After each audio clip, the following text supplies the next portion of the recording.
I am the strictest headmistress after all.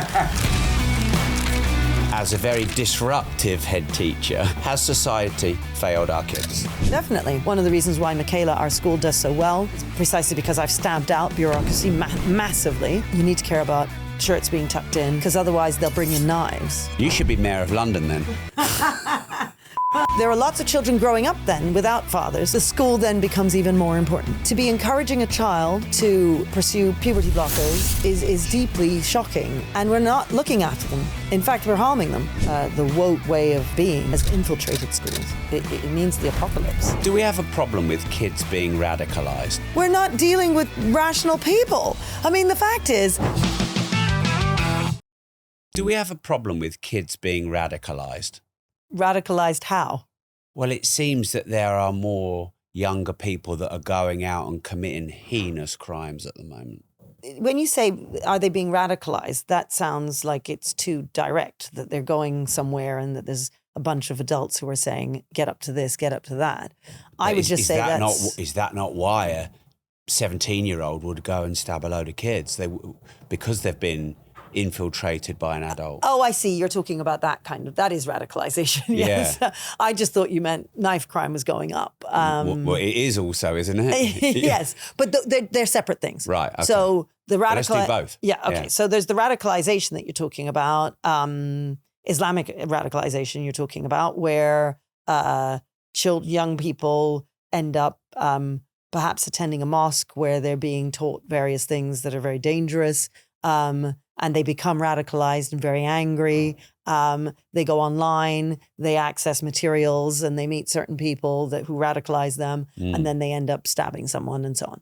That's radicalization. Then there is just the demise generally of our Western values and our Western ways of being, where young people, if their families and their schools are not supporting them properly, they sort of dissolve into someone who joins a gang because they're looking for belonging. They haven't got any sense of success at school. They have no sense of belonging at school or at home.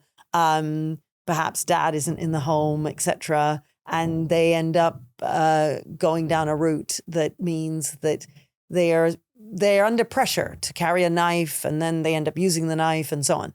Well, that's a different thing from the very deliberate radicalization that we talked about with regard to Islamic radicalization. Both feel at the moment like they're on the rise. It's hard to say. I mean, sometimes things go up and down, and historically, especially when it comes to general knife crime and so on. And when I think about big cities like London or New York and etc., New York in the 1980s was a real nightmare. And Giuliani managed to turn it around and got it to be a lot better. Mob culture. Yeah, the mob culture, but also just the rapes and the murders and the stealing and the stuff that you're sort of suggesting sort of falls apart bit by bit over time. And then he came in and turned it around with broken windows theory. So for your listeners, what that means is if you have a house in an abandoned area, a poorer area where the house itself is abandoned, and all the windows are left intact, the windows will remain intact. If you break one window, within a couple of days, all of the windows will be broken. So the idea is you have to care about the little things. If you look after the pennies, the pounds take care of themselves. So Giuliani, when he took New York over, he decided to take the subway cars from their tube system, and he cleaned off all of the graffiti. And people thought, what is the point of this? Why are you cleaning graffiti when there are rapes and murders happening everywhere? And amazingly, he cleaned the graffiti and he started looking at the fare dodgers, people who were dodging fares. I mean, why do you care about fare dodgers when people are being killed? How you do anything is how you do everything.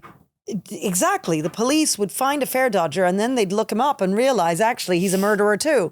And the subway cars, you look after the pennies, pounds take care of themselves. He turned around New York with that theory. It's exactly the same in schools. That's why we need uniforms. We have to care about the ties being to the top and the shirts being tucked in. And parents sometimes think, oh, come on. What matters is the learning in the classroom. Why do you care whether or not the shirt is tucked in? We care for the same reasons that Giuliani cared about the subway cars and the graffiti. It's how you run a successful school. You care about those details. And it's how you run a successful country, frankly. The stuff that when you're saying there are more stabbings and there are more issues on the street and so on, and I'm saying that things are disintegrating around the edges and perhaps more, not just the edges nowadays, it's coming through to the middle now. That's because we're not looking after the details. And when you don't look after the details, the biggest stuff starts to happen. So when people come to visit us here at Michaela, our school, and we get visitors every single day, 800 a year, more than 800. People always, other teachers from other schools, they say, what do you do when a kid tells you to F off? What do you do when a kid throws a chair? What do you do when a kid gets up out of a lesson and angry and just marches out? And I say that never happens.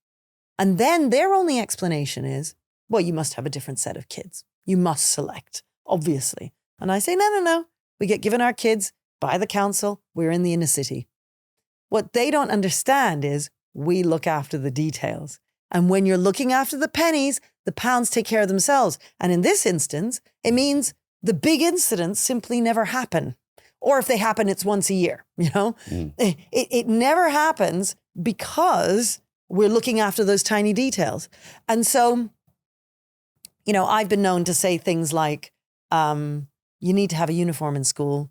You need to care about shirts being tucked in because otherwise they'll bring in knives. And people think that's Katharine Birbalsingh being crazy. I mean, I'm not being crazy. What it is if you're constantly hassling them about their ties, what kids do with their ties is they make them short and fat. So you're meant to have your tie like this. And then what they do is that they roll it up here so that the knot is way up here. And then the tie is like that and it becomes really fat. That's what they want, right? Now, I mean, getting on at them about their ties and making sure the ties are long means that the bad boys can then show that they're bad by doing this. If everybody has a short tie, well, how does the bad boy distinguish himself? He has to go to the next level and then the next level. And that's what happens with any group of children, but it's the same thing in society. Things get worse and worse if you do not clamp down on the smaller things. So when people say, why are our police not, dealing with the smaller issues and so on? Because they're having to deal with the bigger issues. The more they're being pulled out to the bigger issues, the more the smaller issues, and they get bigger, and then they get bigger and bigger, and things get worse and worse. And that is why what's happening in society is now happening. So why do they not know this? Because I was in Costa Coffee, a homeless guy came in and literally nicked all the sandwiches and ran out. And I looked, it all happened to a bit quick because I posted it on LinkedIn, got thousands of comments. Why didn't you go and stop him? Well, I'm not the police. But I was just quite stunned. And I said to the person who was serving me the coffee, why don't you do anything about that? Oh, we're told not to. We just have to let them. Yeah. And then apparently in many cities, anything under 200 quid isn't theft. Yeah. So if they nick something for 195 quid, it's not even theft. Yes. So it sounds like you're saying we need to clamp down on these. On the smaller theft things. Is theft. That's right. Whether it's a penny sweet. That's right. Or. That's right. So same thing happened to me the other day. I was standing, there was a pret-a-manger. It was right in front of me, but it was one of these open, it was in Bond Street tube station. So it's kind of open and you're inside the mall bit. And these kids, I say kids, they were about 17, 18, wearing tracksuits and sunglasses, or they were sort of very covered up with hats and hoods and things. And they were coming around and I saw one of them grab a Coke from the fridge as he was going, but he just kept walking. And of course, what went through my mind, I thought, right, I'm a headmistress. You better put that Coke back is what I thought. And I went to go up to him. And then I thought, but what if he's got a knife? Am I being crazy, to do this? And he looked at me and I looked at him and I looked at the Coke and I looked back at him. And I made it clear, I've seen what you've done. And they just kept walking and I didn't do anything. Now, I have to say, when I was younger, I did do stuff. I remember once in Brixton, this person threw his porridge or something outside the car, window. So it just fell on the street. And I went up to him. I banged on the car window And he opened it up and I picked it up and I said, you drop this. And I gave it to him, you know? That was the kind of thing I used to do all the time. Now, You should be mayor of London then. Well, I'd be much more reluctant. So this time I just looked at him and looked at the Coke and looked back at him, Right. you know? But I was thinking, I have no idea, because they looked intimidating. They were intimidating, the way they were walking and so on, and the clothes they were wearing. And I was thinking, I have no idea what's going to happen now. So when you say things are getting worse, I think that's right. I think 20 years ago, I had the confidence to be able to do that. And that shows the public's confidence, Costa's confidence of their staff. I don't blame Costa telling the staff not to do anything about it. I don't blame the staff. Why would they? Getting paid £12 an hour. Exactly. Yeah. So, and there's real danger. You see, 20 years ago, there wasn't real danger. Yeah. So it made sense. Whereas now, you're risking your life. And then, and so why are those knives on the street? You see, that's where when you say London mayor and so on, when we're not dealing with the smaller things, when the police are not able to deal with the smaller things, then the big things become a major issue. And the police, why are they not dealing with the smaller things? Because bureaucracy will be one reason. They are spending all their time filling out paperwork, which is crazy. One of the reasons why Michaela, our school, does so well is precisely because I've stamped out bureaucracy massively. My position is, don't write it down. Let's do stuff. We are a very dynamic place where we're moving constantly and changing things constantly.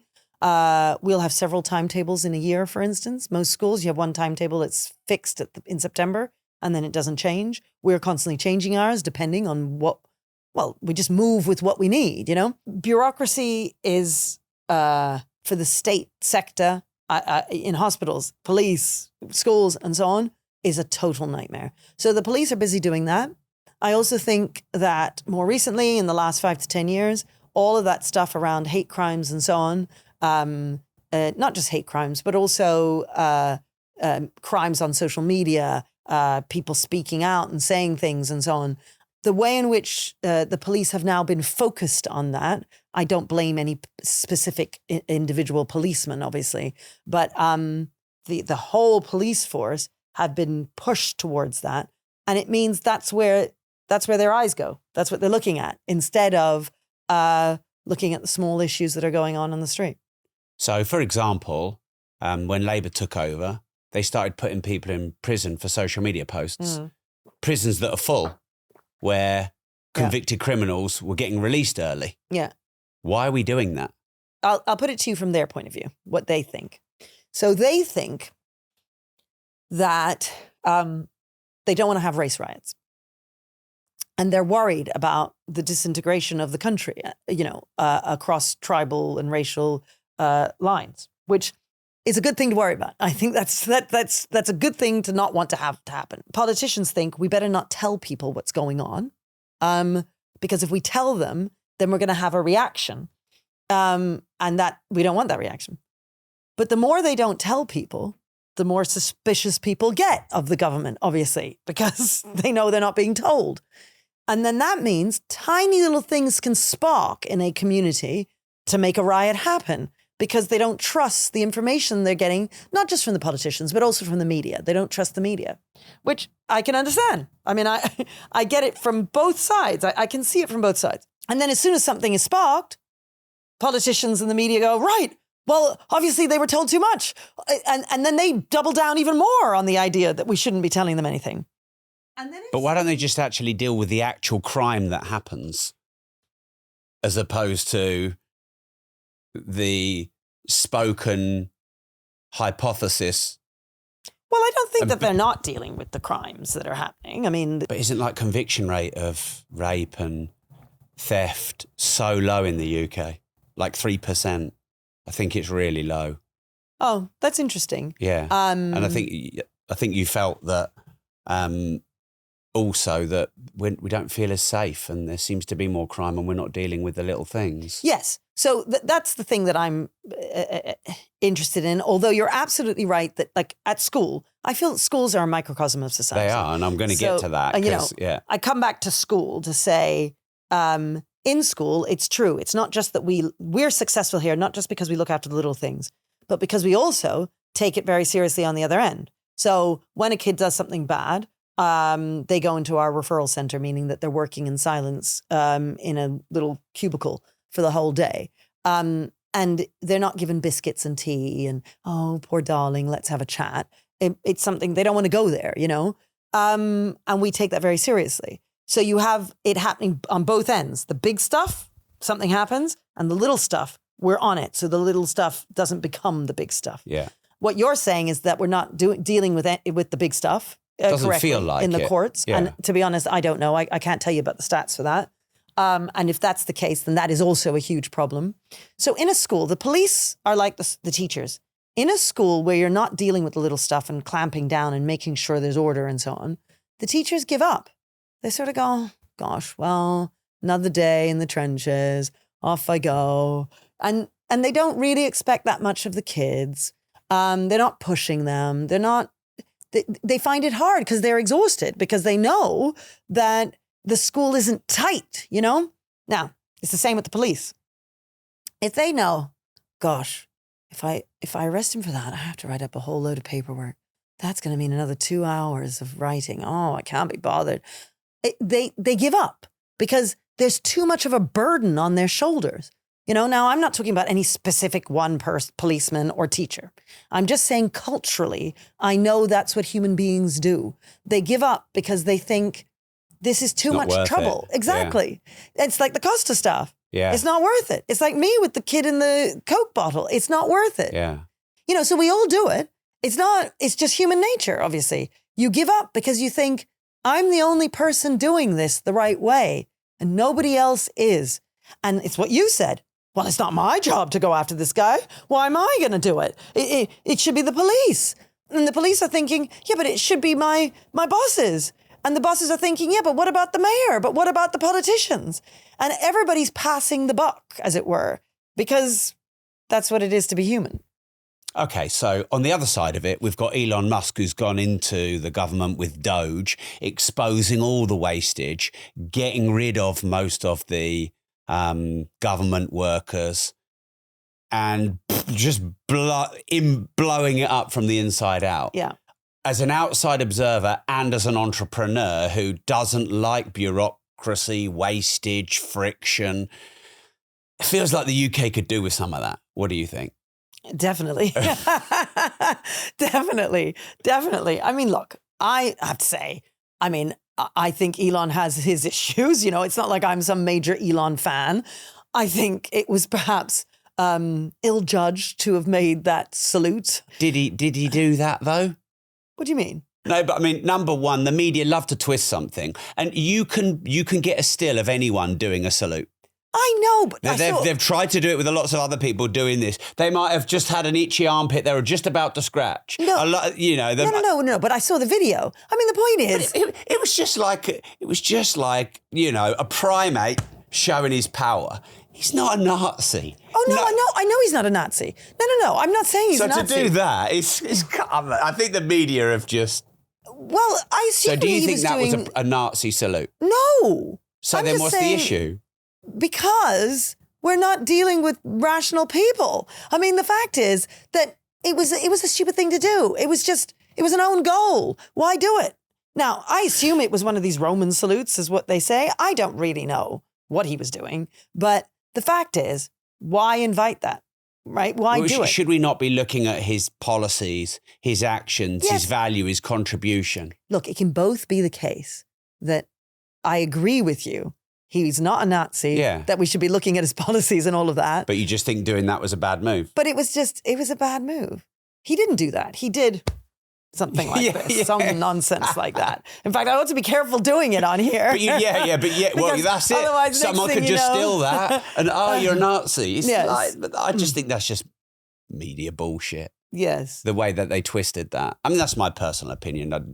He's not given any other indication or behaviours that he's a Nazi, has he? I'm not saying he's Nazi. No, I'm not you're saying not. That. But why do we focus on that and not his? Of course. And we should be 100% critical of everyone who's doing that.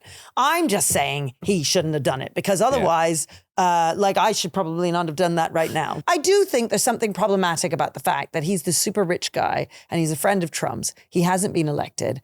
And he does seem to have this very prominent position where a lot of people are listening to him. Which has always been the way. It's just people have done it. Bill Gates has had a lot of power before. Other billionaires have had powers before, haven't they? Yeah, and I'd say there's something wrong with that. I mean, I'm not saying it's the biggest deal, because I feel like you might jump down my throat for saying it. But no, we're just discussing. I'm not jumping down your throat.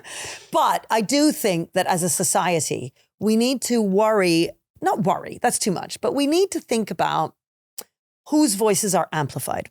So what the left would say, and I think there's a point to this, they worry that marginalized voices are not amplified enough, and that men like Elon Musk, who's very rich and very powerful, his voice is amplified a millionfold, whereas the voices perhaps of some of the families who send their children here to school, we never hear from them. And I think that there is a point to that. I'm not saying there's anything to be done necessarily. I don't know what we can do about it, but it's something for us all to be aware of. Is there an argument that this is happening because of how things have been? For example, we have Andrew Tate, who's set up a political party called Bruv, which we'll come to later, and running for Prime Minister. If the current system was run a bit better, we wouldn't have these extremes, would we? Yeah. The governments are clearly really bloated. Yes. But everyone, I think, knows, you said it, we're so full of bureaucracy and wastage and friction and slowness. Yes. And if that was not the case, we wouldn't have people like Elon Musk and Donald Trump and Andrew Tate, who are very, masculine and cut this and take action on this and stop this. Yes. Would you say that's fair? Yes, I do think that's the case. I mean, there are lots of middle-of-the-road people who in the end have become Trump supporters because they're just so fed up. And people are saying at least he's getting things done. Yeah, exactly. Yeah. And in a way, it requires somebody who is as much of a, of a Trumpist as he is. Decisive, shall we say? Yeah, I mean, he's more than decisive. Yeah. What words would you use? He's a very naughty boy in many ways. What, like your kids in school? What does a naughty boy mean? Yeah, I mean, I don't know. The list of things that he's got up to, the fact that he's often in court, the fact that he's insulting people left, right, and center, the fact that he's always talking about what people look like. I mean, he's a character, let's say that. And I can understand why there are lots of people who are deeply worried about him. I get that. But I also understand the people who have changed their minds about him, because in the end, they just think, oh, well, you know what? Yeah, he's been arrested. Yeah, he's done things he shouldn't have done, but I don't care because he's going to get things done. He understands the common man who just has normal everyday problems. He wants to pay his mortgage. He wants to be able to take his kids to school and not worry about getting stabbed. He wants his kids to go to a school where they're learning maths and science instead of being convinced to change their gender, or where they're being told as white kids that they are oppressors, and as black kids that they are victims, where they're constantly being divided according to their sexuality and their race and their religion, where his children, a man's children, grow up being fearful of the world and of anyone who doesn't look like them because of what they're being taught in school. Trump gets that, and he's trying to put a stop to all the madness. I'm not sure. Well, I was going to say I'm not sure he'll succeed, but I am amazed at the speed in which there has been an effect, that various businesses and so on, everyone's throwing DEI out the window, which makes me think nobody ever really believed in it in the first place, which I find amazing. Well, that just means it's just more bureaucracy, isn't it? If they don't believe in it and they're doing it. Because I remember seeing this happen. I own a company. I've got 100 staff. Yes. And I remember seeing all the big companies like Facebook and Google and that lot bringing all these policies in. And I just sat there and I thought, surely you just pick the best person. And you give equal opportunity to apply, but you pick the best person. Yes. Surely we pick the best people for the job. Yes. And it felt like so much virtue signaling from these big companies. Yes. Or maybe it was forced upon them, like Zuckerberg said, the Biden administration forced him into censorship. Yes. And I could see all that, and it just felt complete nonsense to me. So I agree with everything you've just said. And I agree that it's all become performative and it's all about virtue signaling. And that, unfortunately, is how DEI stuff will always become, which is why what you've said is correct. You need to just give it to the best person. But the point that I just made about marginalized voices not being heard, and that might include Black voices or LGBT voices, or it might include poor people, people who aren't out there necessarily. That's what the left is worried about. Now, when you're employing somebody, for instance, obviously sometimes there's a connection. You meet, you're 50, the 25-year-old comes along, he reminds you of you when you were 25. Oh, you went to that Oxford college? I went to that Oxford college too. You rowed? Oh my goodness, I rowed as well. Oh, tell me, what boat were you in? Oh, you were in the second boat. Oh, I was in the first. I was better than you. And you click in that moment, right? Any employer knows how difficult it is to hire the best person. I find it very difficult. And I find it difficult because it's really hard to figure out who the best person is on an interview. Yeah. Now, we do all kinds of things sorry here. To jump in, yes. And you've got your recruitment fees, 15% plus, yes. and you've got to pay national insurance on them 15%, and yes. you've got a 4% contribution to their yes. pensions. Yes. And then you make a bad hire, it's a year that it's cost you, and 6 months that they've messed it all up. That's right. Can cost you a year of their salary. So you don't want to hire the worst person. No. You want to hire the best person. But people make mistakes all the time. And they make mistakes for all kinds of reasons, because it's difficult to tell at interview. It's difficult. Perhaps you didn't ask the right questions. Perhaps they sweet talked you with their rowing story, being at Oxford at the same college as you, and so on. They used AI and got all the interview questions and learned how to game the questions. But I'm not even, yes, but that's really quite obvious. I'm just saying cultural things connect you, make you think that this person's the best, and they're not. Yeah. Now, of course, if you knew that the Black guy or the LGBT guy or the poor guy with the accent from the north who wouldn't seem to fit, but if you'd known that that person was the better guy, of course you would have chosen him. But because we all have our biases, because interviews and it's not just one interview, it might be 3 interviews, whatever it is, because things don't always necessarily work, right? You might end up taking more of the, Elon type guy, as opposed to one of the families who goes to the school. Now, that's where the left is then saying, okay, DEI, you need to think about this stuff. And if it's just a drop in the ocean of, I as an employer, I'm always going to check my thinking. So I do, personally, because I want to get the best hire. So I always think to myself, okay, I want a teacher who has lots of presence, true. But is it that this guy has a lot of presence because he's tall and he's a man and he has a deep voice and actually went to a posh school? Is that why I'm thinking that? That's something I will ask myself, you know? And I'm trying on all kinds of levels to really question my own biases. I don't think that's a bad thing. I think it's a good thing for people to do that. And I think that's where DEI, the idea of it started, right? It then grew exponentially. That's what happens. It's like with the whole idea of knife crime.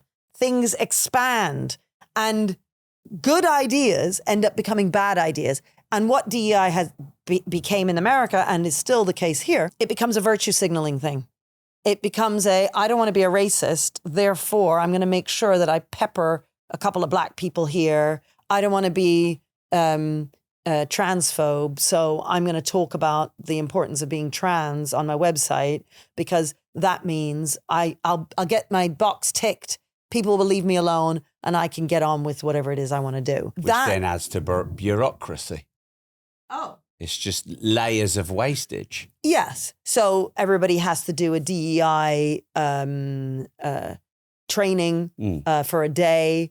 And so the bureaucracy there is, well, that day you could have been working on whatever project it is you're working on. Instead, you're spending it on DEI training.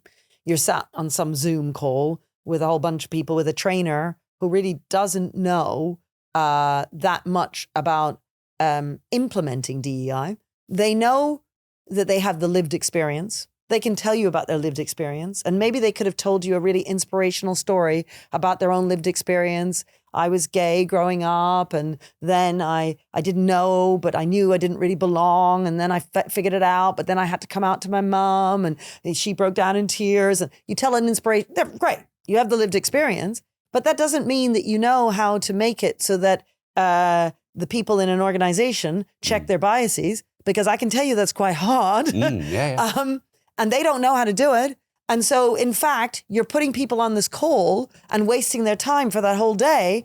And your organization is one day, you've got one day fewer that year to be, or that, quarter, because you're having to do these DEI trainings all the time, to spend on the projects that are important to your company. It does add to the bureaucracy, and it makes things slow.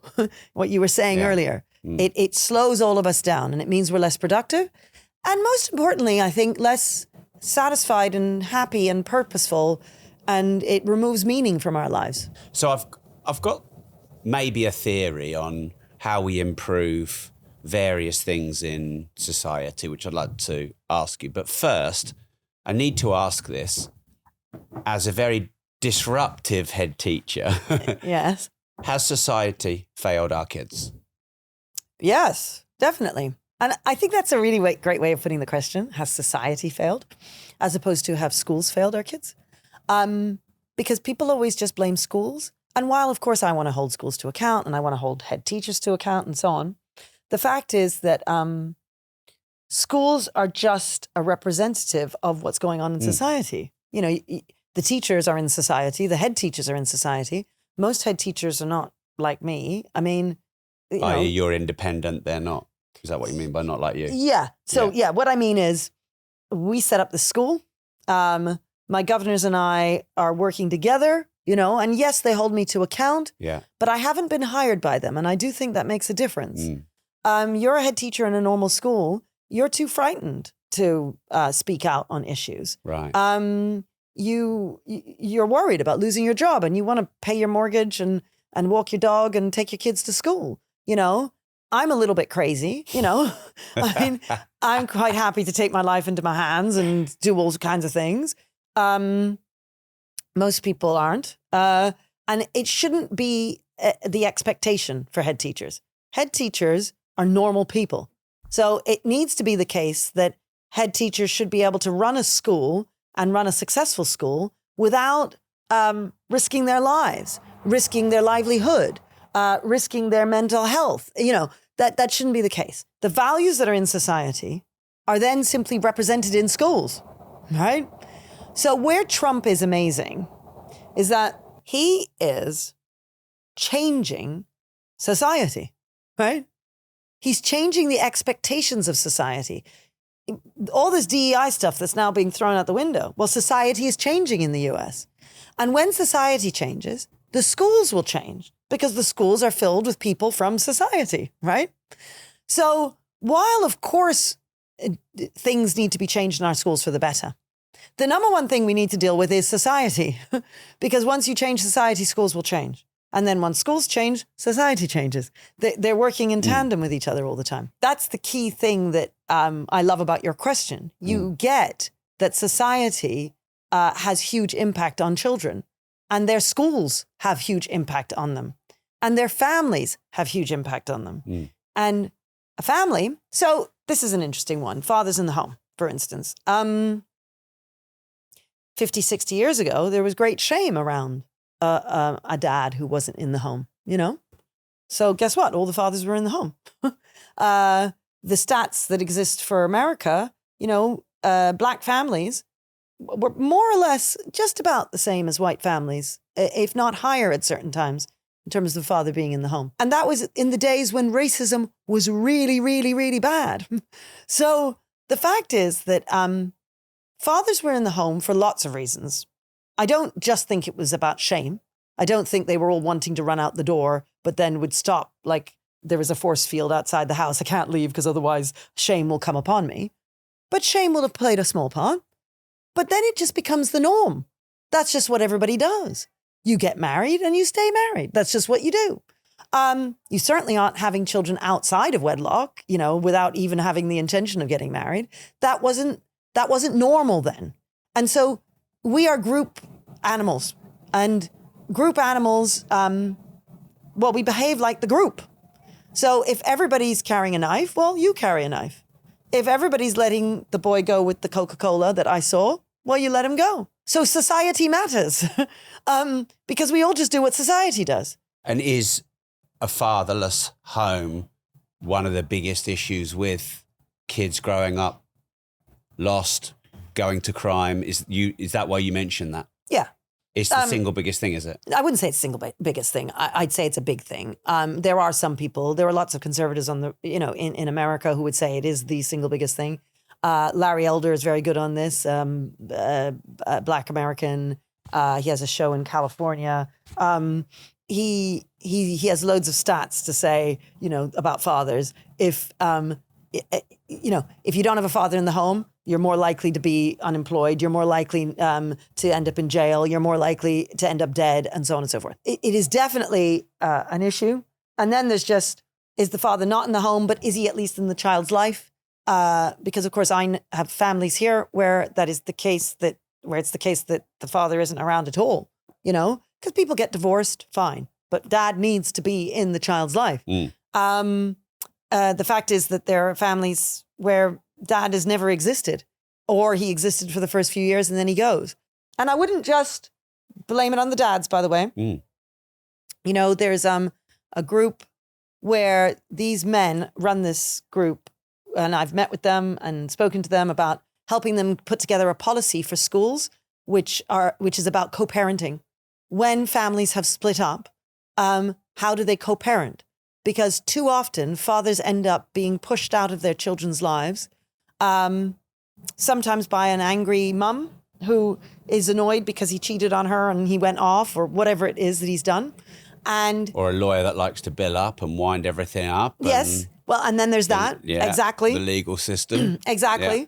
And so they try and help these men who are desperate to see their children and can't see their children. And there really is a huge need for that, because there are the deadbeat dads, true.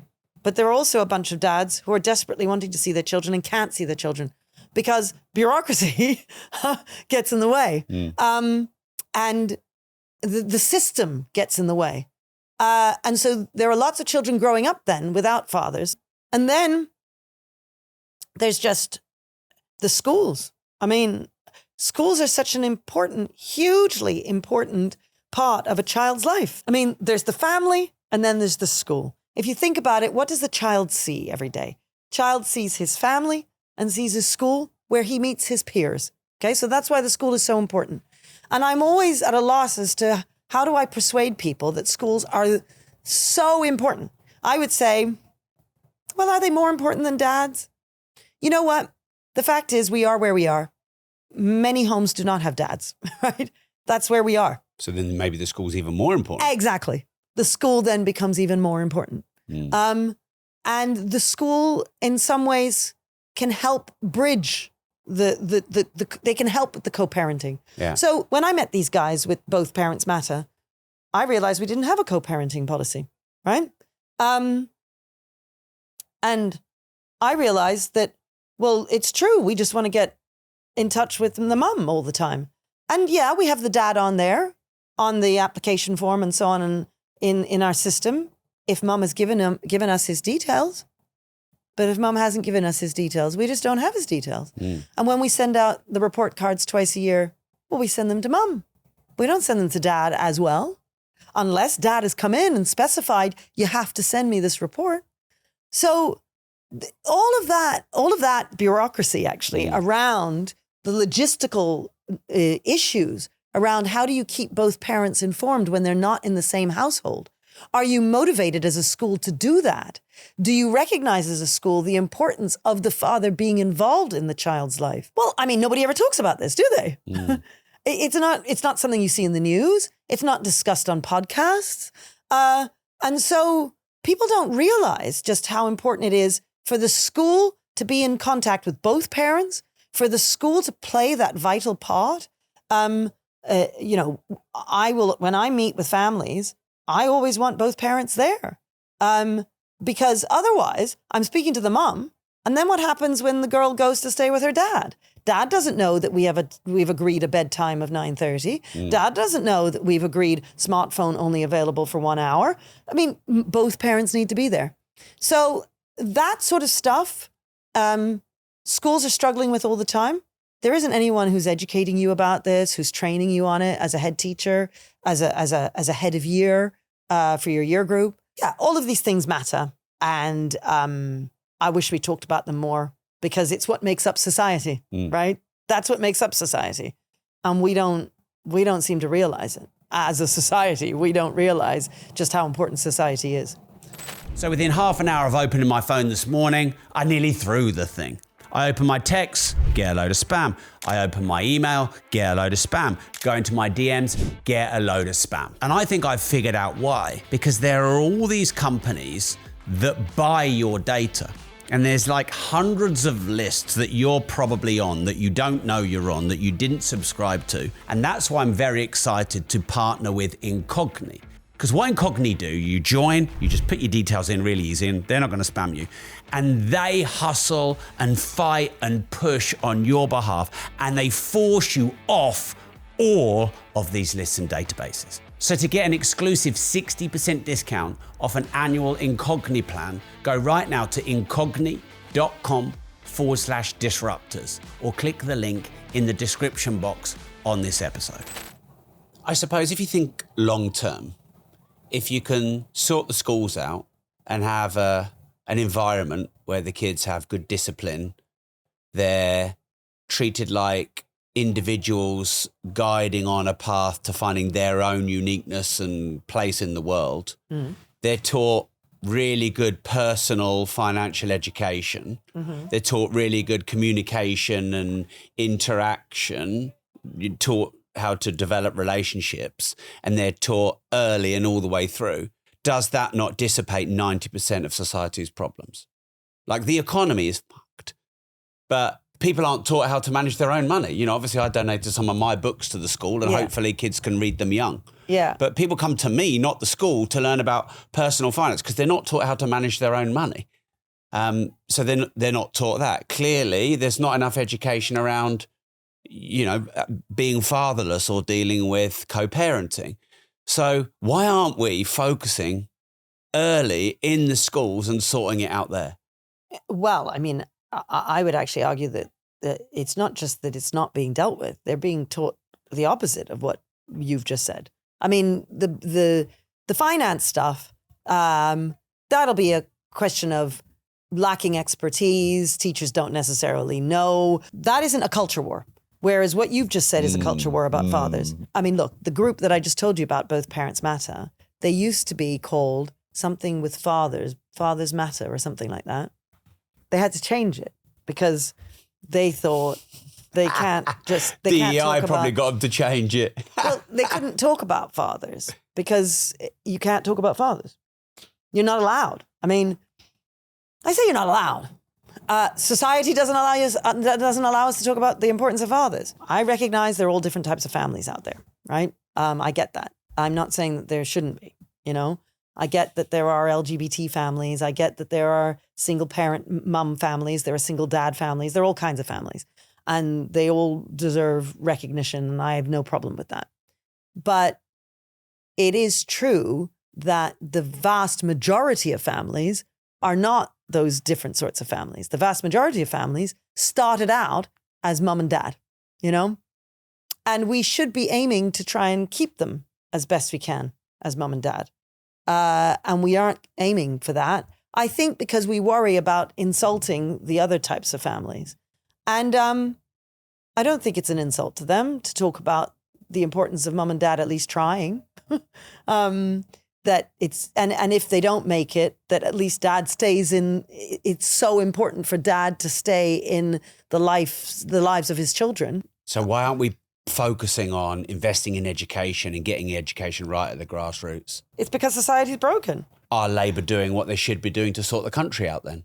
Because they're currently shepherding the country. Yes. Well, I'm not sure they would be the ones I mean, they're not going to be pushing the ideas that I'm talking about, are they? I mean, I think that's why everyone is so grateful for Trump in America, because he's stopping the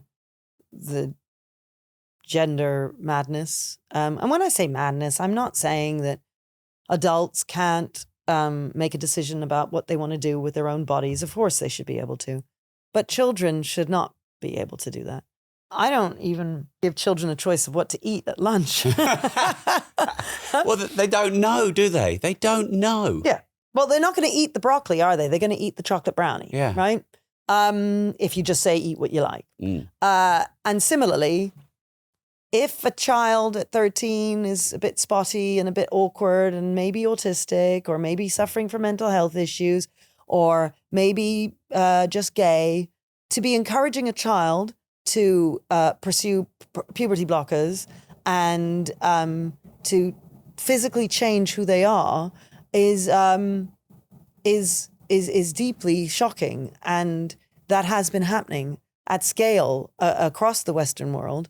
And there are so many young people now, when I say young people, 28, 29, etc., who deeply regret what they did, and they blame the adults in their lives who allowed them, not just allowed them to do it, but who encouraged them, who just accepted their word for it.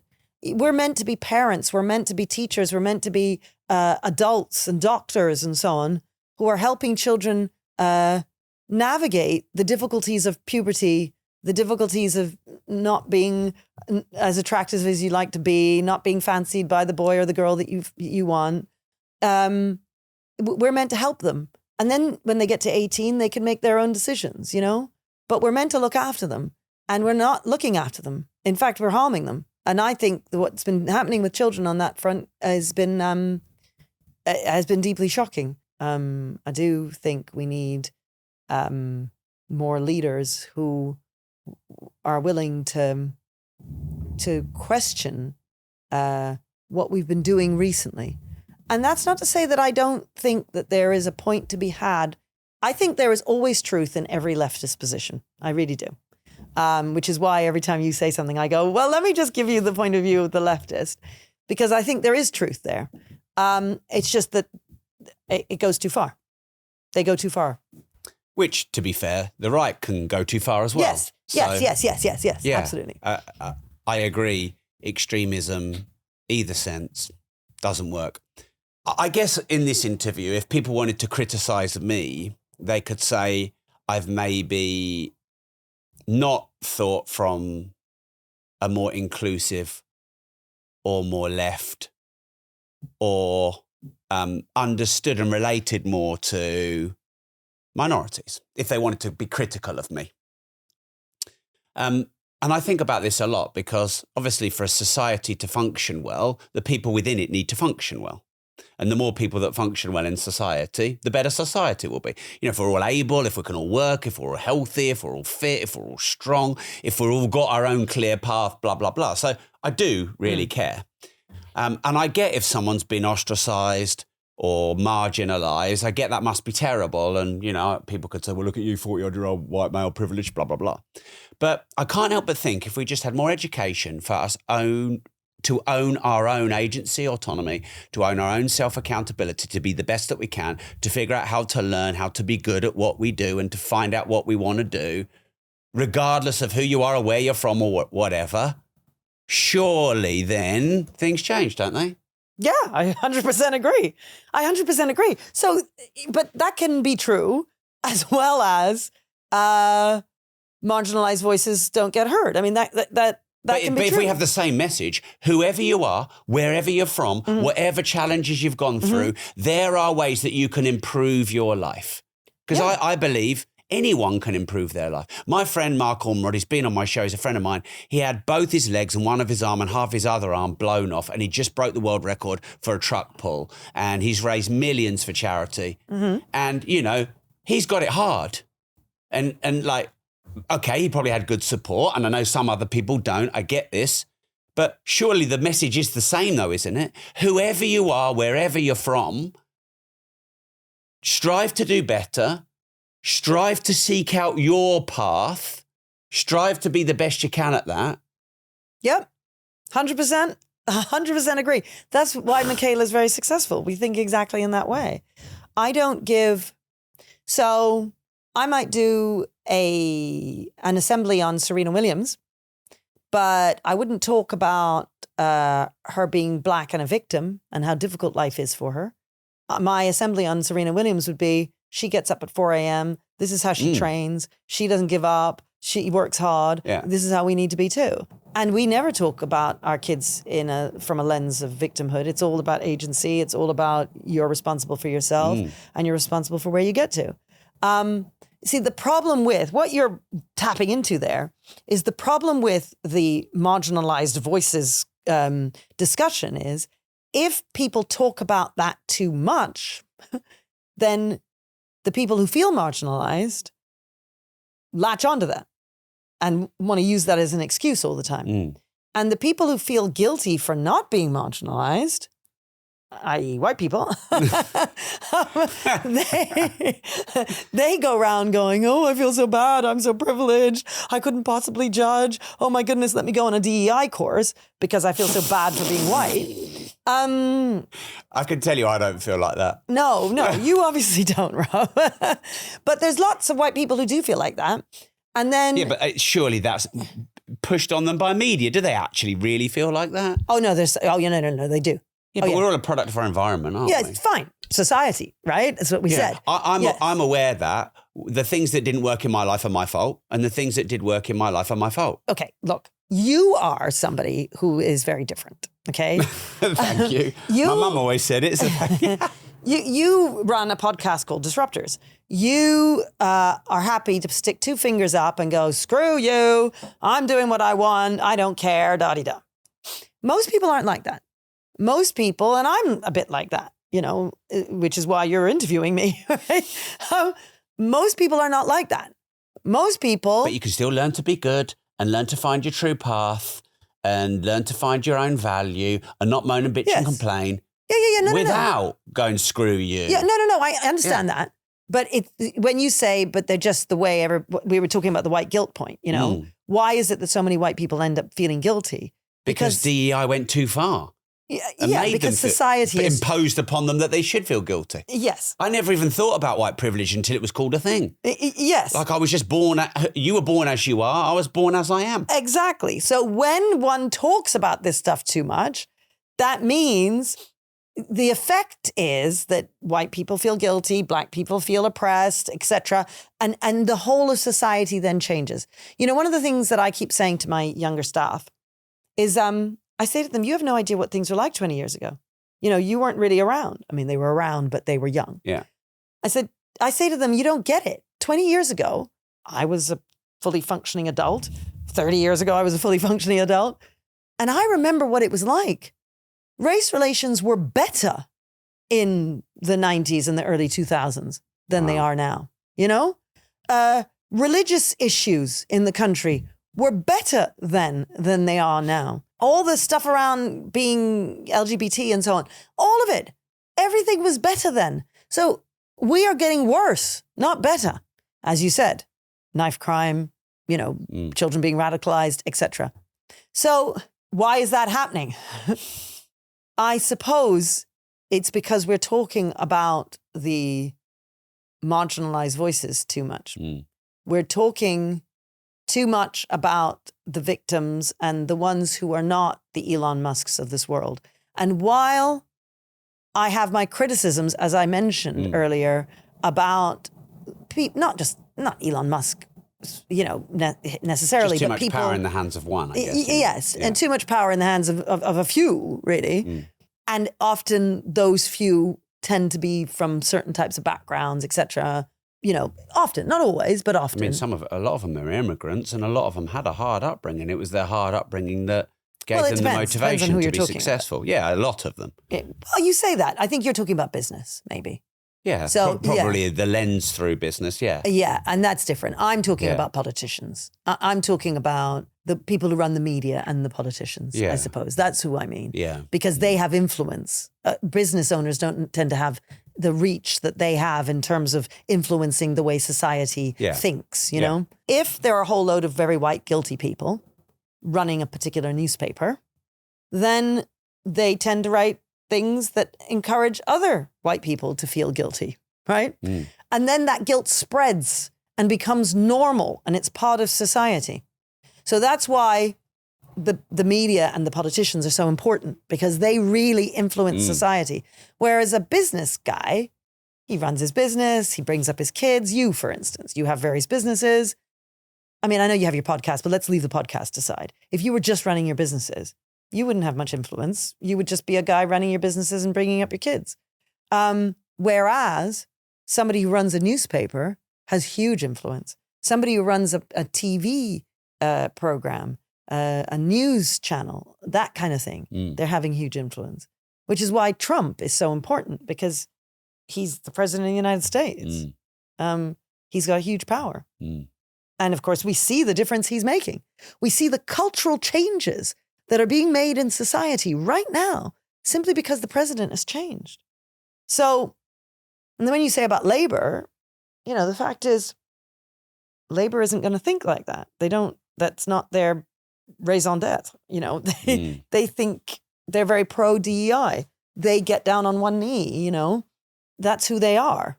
And I'm not even criticizing them for being who they are. I'm just saying. You also said society is broken. Yes. So yes, because of that. But what I mean by I'm not criticizing them.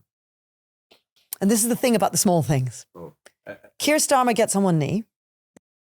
And you think, well, it's not a big deal. Come on. He's just showing some solidarity with black people in this moment. It's not a big deal. The problem is he does it in his powerful position. Somebody else does it. Somebody else does it. Somebody else does it. And it grows. And then it becomes part of what we think in society. That's where, that's the problem. So I don't criticize the individual.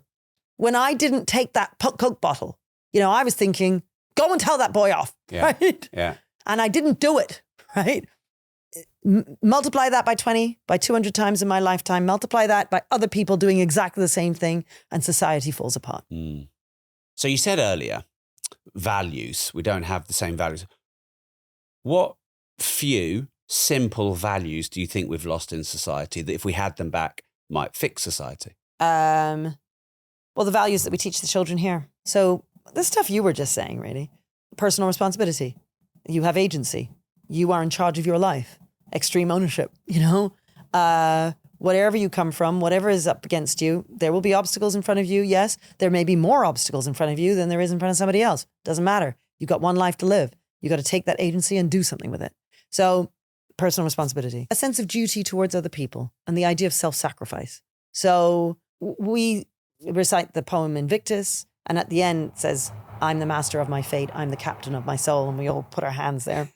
And we are the captains of our, you know, fate and soul and so on. We are in charge, but we have to think about other people. It's not just about what we do for ourselves. And we have to give back to society. Not just when we're older, but also when I get a detention, at the end of the day, I'm not just getting a detention and letting myself down. I'm letting my whole form group down. I'm letting my family down because I've brought shame on my family. Now, that sounds a bit much when you just get a silly detention, especially here at Michaela where everybody gets detention. Right? You know, I'm just saying when you do something wrong, there's a sense of shame, right? But also you owe something to other people. You owe something to your parents. You owe something to your children. You have a sense of duty. I'm a mother, I'm a father, I'm a brother, I'm a sister. I therefore have a duty to do X, Y, and Z, to be a certain type of person. When I'm that kind of person, I might sacrifice. A mother sacrifices all the time for her child. She'd rather put her feet up and just do whatever she wants. But in fact, she gets up early in the morning, she cooks her children their breakfast, she takes them to the violin lesson, she looks after her children, and she sacrifices so much of what would be good for her for the sake of her child. Now, that idea of self-sacrifice needs to be taught in children. Children do not naturally become grateful, kind, decent, hardworking. These things have to be taught. I think we've forgotten that. I think we embrace the idea of children just doing what they want. and leading themselves, as opposed to the adults leading them and teaching them the kinds of values that will then, this is the irony. So if you teach kindness, you teach gratitude, you teach all that stuff I've just said, makes it far less likely that they're going to be racist, doesn't it? If they're kind and decent people who sacrifice for others and recognize that they have impact on the world and that they are in control of their lives. So when DEI is trying to reduce the racism in the world, actually the best way of reducing racism in the world is to teach children the right sorts of values. Well, I can help, I think. I've made a lot of money in my life. And by far the best feeling is not all the cars I've bought. It's the money I've given away and the people I've helped. Yeah. And I don't care how hard a male you are. Yes. I know very hard males who sob and get soppy and feel amazing when they help other people. Yes. And, exactly. I guess children, I've got kids, as you know. So children are, I guess, in many ways inherently selfish, not all the time, but at times. So if you can teach them the selfless act gives you great selfish benefit, how good it feels. And maybe we don't teach, because, we're told to be grateful and to be kind, but almost like be grateful, be kind, as opposed to teaching what the benefits of gratitude and kindness are. Well, when you are grateful, it becomes obvious. But the key thing with children, and that's where school is so important and a family is so important, is that you're right. You don't say be kind and that's it. So I might I do my Serena Williams assembly, for instance. I say, look how hard she works. Look how determined she is. Look how focused she is. Look how she deals with hardship and difficulties and so on. I tell them, but I can't leave it at that. They then need to experience it. Now, so you can tell someone, be kind. Yeah, we can do an assembly on being kind. But then there need to be events, scenarios where they can demonstrate kindness and where they can experience kindness. They need both happening. Right. And it needs to happen over and over and over again. Right. So our kids right now, for instance, are taking some internal exams this week. And what I'm always saying to them is, we do this twice a year. Yes, we want to send a report card home to your parents. Yes, you want to know how well you're doing in your classes. Yes, we want to know how well you're doing. But actually, one of the big reasons why we do this twice a year is so that you are learning how to prepare yourself for exams. You're learning how to get to know yourselves. Oh, I do really good work after 7, but not after 8. I need to get to sleep at 9:30 if I really want to have a good day tomorrow. I like starting with the subjects I know the least about when I'm revising and so on. Now, you get to know yourself. So by the time you get to your GCSEs, this is second nature to you. You've been doing it for years. So habit formation, next to your books, we've got James Clear's book about habits, Atomic Habits, in the library, because we want the kids to learn how to make these behaviors habitual. Now, kindness, gratitude, sense of duty, all the stuff I just said, it needs to be habitual. So by the time they leave us, it's just part of who they are. And they leave and they go off, and they're the kinds of people who don't nurse a sense of grievance because life is unfair for them. They're the kinds of people who are grateful for what they've got, however little it is. They're the kinds of people who are going to work hard to make their lives better. They're the kinds of people who don't have to stick a black box up on Instagram to show that they're not racist, because they are just nice people, because we've taught them how to be that way. So one of the criticisms I have of the right is that they talk a lot about family, and they should, but they don't recognize how important schools are. And they don't recognize how much the woke way of being has infiltrated schools, and how it means the apocalypse. I mean, that's what we don't seem to realize. What I mean is wokeism in schools, you mean, is the apocalypse. People don't get that. So what I mean is, if everybody in schools is being taught that the most important struggle of the 21st century is climate change, and if we don't stand up to climate change, we're all going to die tomorrow, if that's what they're being taught. I'm not saying there's no such thing as climate change. I recognize there is such a thing as climate change. But if the harms are being so highlighted that children feel obliged to go and join Just Stop Oil and so on, If white children are being taught that they are evil and oppressive and that their ancestors were evil and that they need to be anti-racist and go out there and stop the racism, if Black kids are being taught that they are victims and are the oppressed and that white people had better condescend towards them, otherwise they're not good white people, if religion is dividing people across the country in various different ways, and we encourage it in our schools by having the different groups of this is the LGBT group, this is the Black group, this is the Muslim group, this is the Hindu group, and so on. If we do that, then, well, that's the end of the country. I mean, people don't seem to understand. I mean, maybe I'm making too much of a leap there. So, because what happens is the kids grow up in a few years, 4 or 5 years. They're then 22, 23, 24. They go out and get jobs. They are part of society. They affect and change society. And our society is changed in an irreversible way. That's why it's the apocalypse.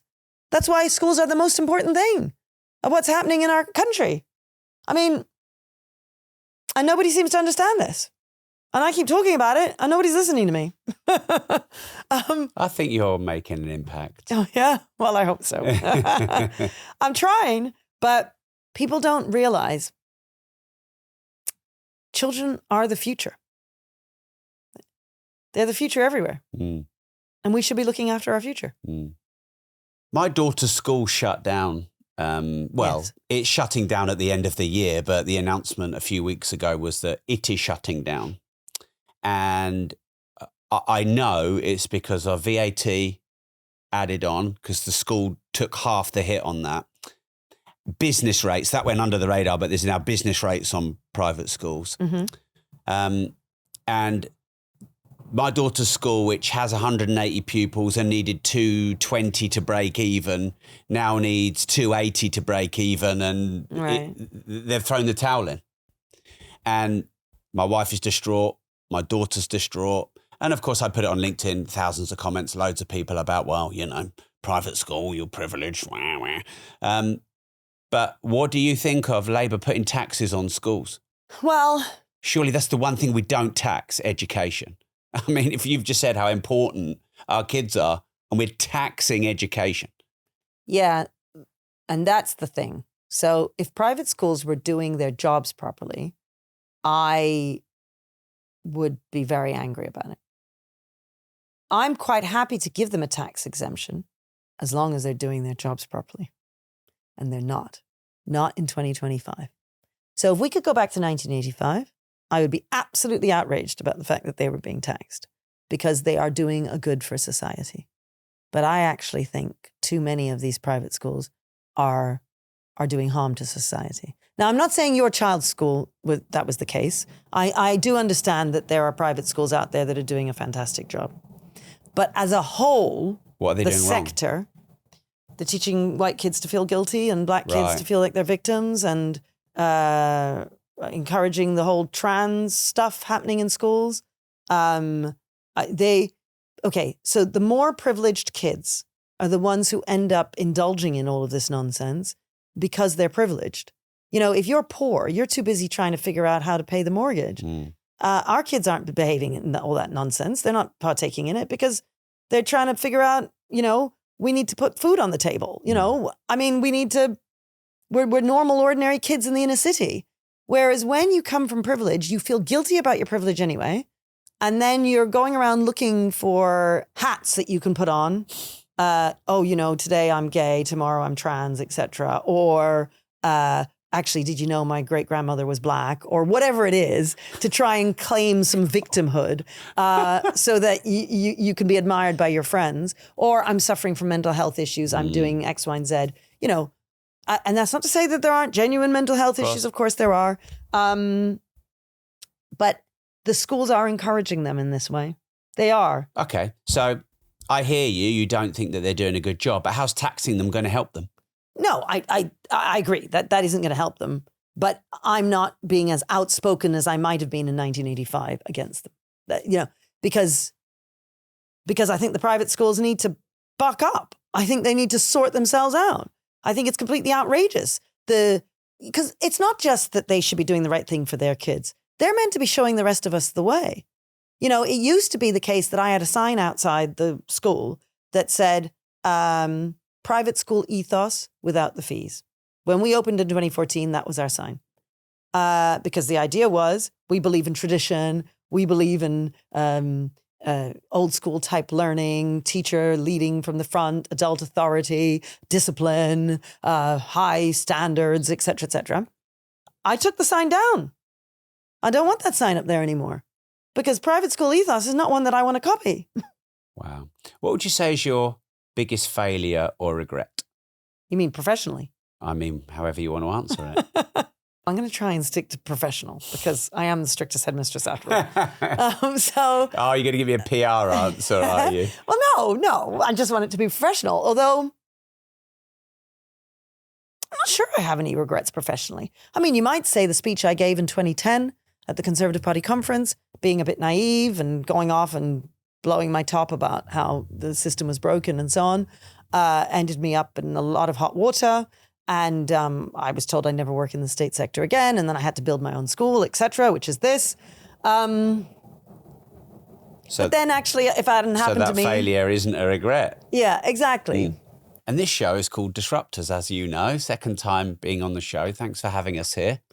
I always love having conversations with you. What does that word, disruptive, mean to you? I'm always fighting for the kids and what is best for the kids. And too often in teaching, we teachers can't speak out. And we can't speak out because we're working in a school and you're not allowed. And if you say something, people will think it's just that school when actually it's the whole system. But it's the kids who pay the price. And the staff who pay the price, actually, the teachers. So I keep speaking out, despite that, obviously, I get loads of vitriol my way. But I do it because I'm doing it for the kids, you know? Because children are the future, you know? I keep saying it. Children are the future. They're the ones who, they're going to be the adults, you know? We're going to hand the world to them. And we better make sure that they're ready to look after it, you know? Yeah. And when I say look after it, I mean lead the world. Make the world as good a place as it can be. So what you said, you love giving stuff away. You know, it's the impact that we have on the world that gives us meaning. You know, buying a car. I don't own a car. I've never owned a car. I don't even drive. I don't have a license, you know? But I have a really meaningful life. You know, money makes life easier, but it doesn't bring you meaning. It doesn't, which is why I say teaching is the best job in the world, despite the fact that you don't make much money in it. Well, thank you very much. Thank you. Thanks for having us here. Thanks for having me.